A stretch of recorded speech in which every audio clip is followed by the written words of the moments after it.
Grazie. Buongiorno. Ciao. Buona.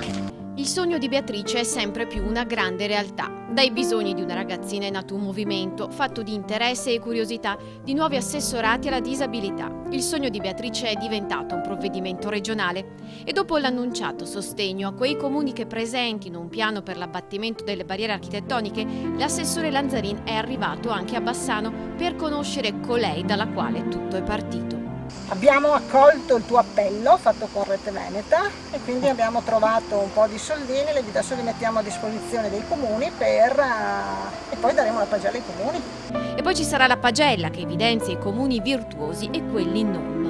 Quei comuni che si doteranno del PEBA e quindi che avranno un vero e proprio piano per l'abbattimento delle barriere architettoniche avranno più punteggi poi quando si tratta di finanziamenti in lavori pubblici. È partito da una piccola giostrina e poi via via si sono interessate altre amministrazioni da Cittadella, Rossano e mi auguro che adesso prenda piede in tutti gli altri comuni. Le città devono essere città per tutti. Parchi per tutti, sport per tutti.